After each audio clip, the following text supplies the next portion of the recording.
오늘은 애굽에 주신 구원 언약, 애굽에 주신 구원 언약이라는 제목으로 말씀을 상고합니다. 우리가 어제 앞에 1절부터 15절까지는 애굽에 주신 경고를 말씀했죠. 그건 뭘 의미하느냐 하면 하나님이 주권자시다. 아무리 애굽이 강한 나라라고 세계 문명의 발상지라고 그렇게 자존심과 그리고 항상 교만함을 가지고 자신들이 힘으로 뭔가를 해보려고 하지만 막상 하나님이 그 땅에 이제 징계를 하시면 꼼짝도 할 수 없는 약한 나라가 된다. 그러므로 유다가 애굽을 자꾸 화친해가지고 아수르를 대항하려고 하는 이런 꾀는 소용없다. 하나님이 오히려 애굽보다 더 강하기 때문에 유다가 하나님을 의지하면 아수르 물리친다. 그걸 지금 메시지를 주셨는데 결국 그대로 된 거예요. 그래서 유일무이하게 이스라엘이 아수르를 이긴 나라, 이런 결과가 온 거예요. 그런데 이제 하나님은 더 나가서 이 애굽이 이렇게 하나님의 주권을 인정할 날이 온다.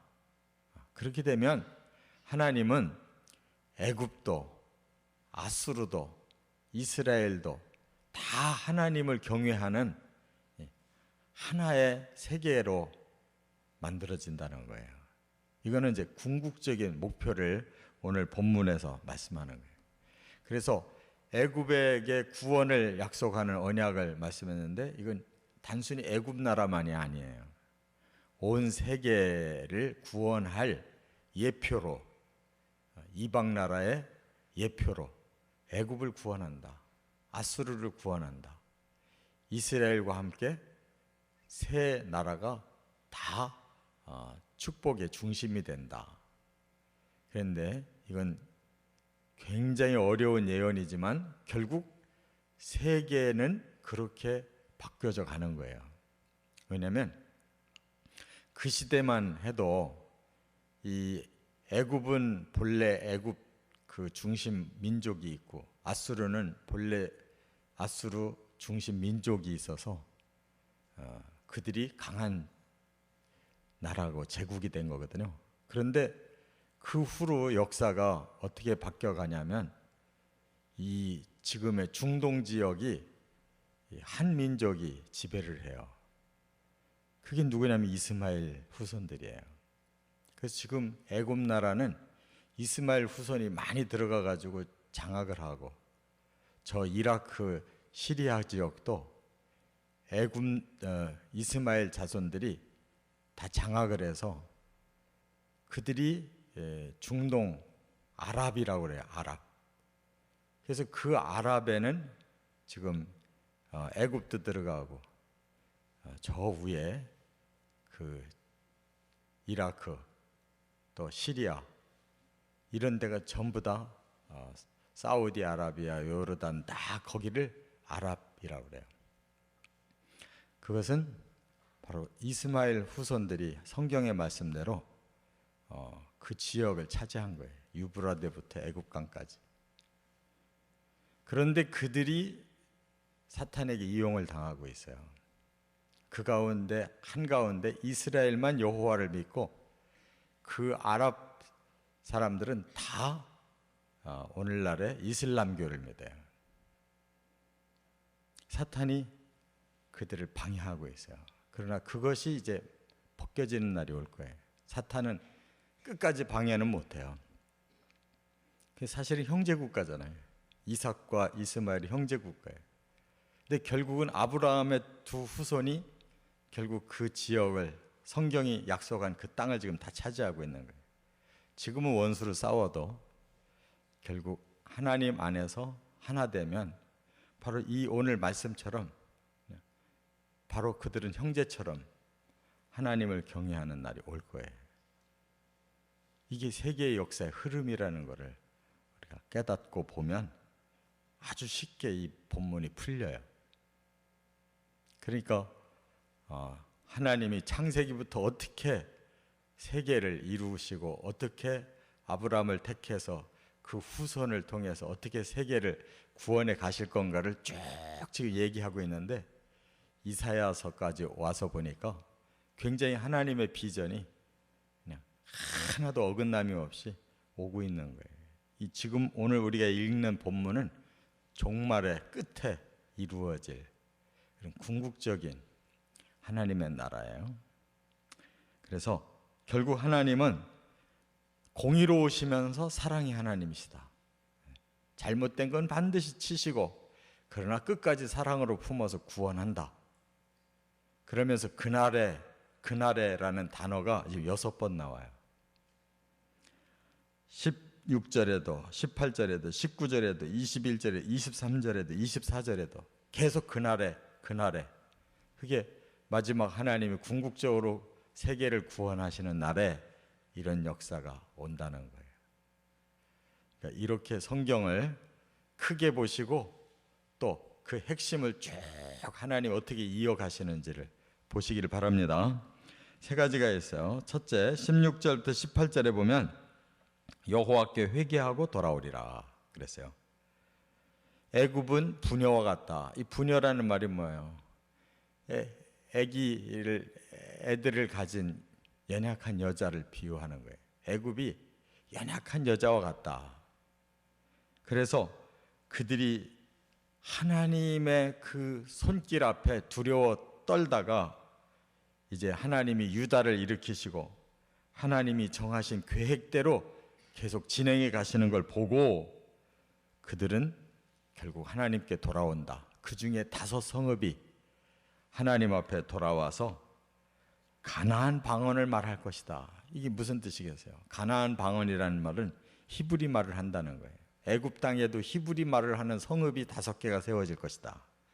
그 중에 하나가 여기 멸망의 성읍이라고 그랬는데 예전 개역 성경에 보면 장망성이라고 그랬어요. 이 장망성 그러면 지금 제가 이름을 잠깐 잃어버렸는데 그 유명한 책이 있어요. 그 장망성. 이게 장망성이랑 이 지구를 말하는 거예요. 멸망해 가는 성이라는 말이에요. 근데 그 멸망해 가는 성이 구원받는다는 거예요. 하나님 앞에 돌아온다. 회개하고 돌아온다 하는 거예요. 이와 같이 결국 애굽은 하나님을 두려워하는 날이었고 하나님께 회개하고 돌아와서 그 성읍 중에 5개가 하나님의 그 말씀을 듣고 또 멸망해서 구원받는 날이 올 것이다. 그런 뜻이에요. 그러니까 결국 온 세계를 하나님은 구원하시려고 한다는 거예요. 버리시지 않는다. 그 말이에요. 그러면 뭘로 그렇게 가능하냐? 바로 예수 그리스도의 복음으로 가능해요. 그래서 애굽에 꼽틱이라고 하는 기독교 교단이 있어요. 그래서 성지순례 가서 보면 꼽틱 교회도 가보는데 아무리 지금 이슬람이 있다 해도 그 안에 오랜 역사 동안 기독교인들이 있었어요. 에티오피아도 그렇고. 그러니까 이렇게 하나님이 이 애굽이라는 나라, 에티오피아라는 나라는 그 옛날이나 지금이나 그 나라 그 이름 그대로 있잖아요.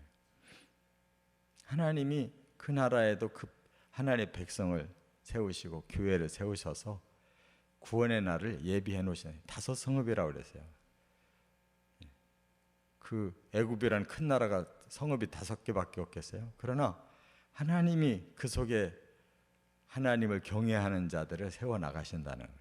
그 멸망할 자들을 구원해 내신다.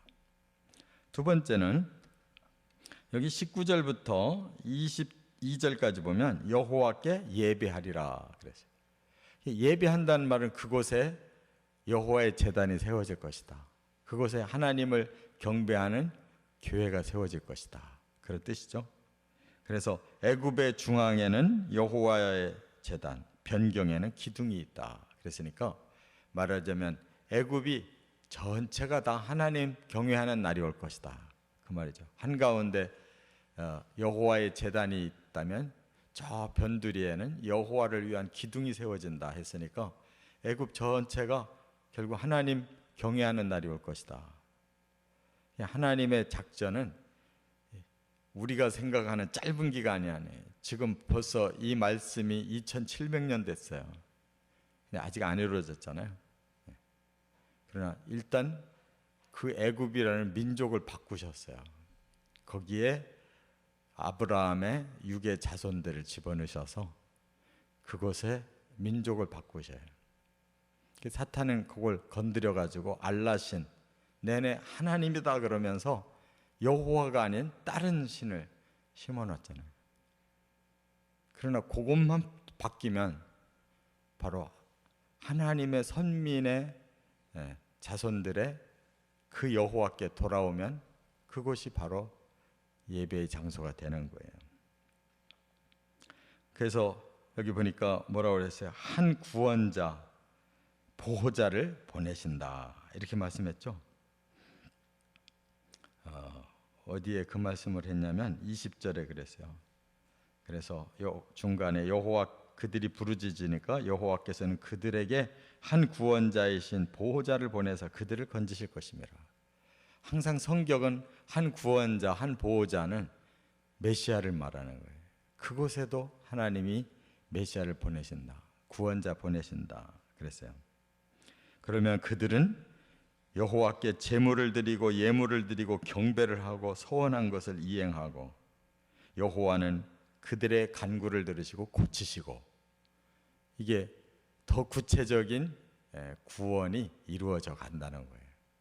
5 성읍으로 시작했지만 그 구원은 더 확대돼서 애굽 전역으로 제단이 세워지고 여호와의 기둥이 세워져서 그들이 여호와께 부르짖음에 한 구원자를 보내 그들을 다 구원해 내시고 그들을 고치실 것이다. 이렇게 확대되고 있어요.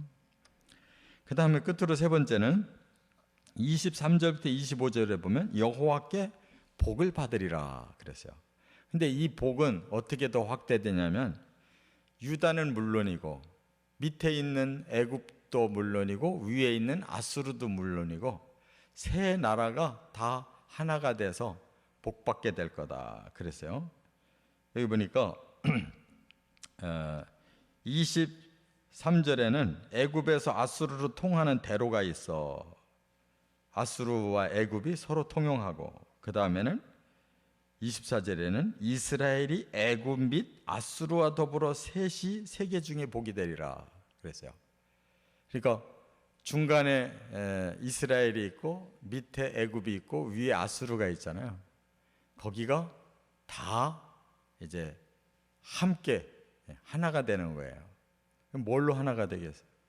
하나님을 경외하는 것으로 하나가 되는데 그 구원자가 바로 그렇게 만든다는 거예요. 그들이 결국 아브라함의 자손들이고 지금은 여호와 다르고 알라가 다른데 피는 아브라함의 피를 다 같이 갖게 돼 있고 사탄의 그 방해만 이제 꺾여지면 그들이 다 그 언약 안에서 다 하나가 되는 거예요. 그럼 그들이 세계의 중심이 되고 그 다음에 그들에게 복을 내리신다 그래서 여호와께서 복 주시며 애굽을 보고는 내 백성이라고 하고 아수르를 보고는 내 손으로 지은 아수르라고 그러고 이스라엘을 보고는 나의 기업이다. 다 하나님 것이라는 거예요. 애굽도 하나님 것, 이스라엘도 하나님 것, 아수르도 하나님 것. 그러니까 지금 그 나라만 지칭하는 게 아니라 바로 그 확대를 하면 그게 전 세계잖아요.